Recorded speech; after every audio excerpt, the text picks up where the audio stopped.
If you try and chase a fad and you try and chase what other people are doing, you're always going to be one step behind just by definition. So you're always going to be late to market. And by the time you get to market, that ship will have sailed and it won't be popular anymore. So you'll be late.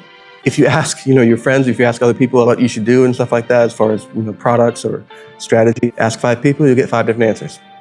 And it's not to say that any of them are particularly wrong or anything like that. They're just different perspectives, and they could be correct from their perspective, correct given their experience, correct at that certain time from where they're sitting. You have to go with what your gut tells you, and you only have one go around, so be original. But the only way you're actually going to break out of the system and do anything of note is to follow your gut and to not do what everyone else is saying. I see people watching. I see people listening to a bunch of influencers and stuff like that.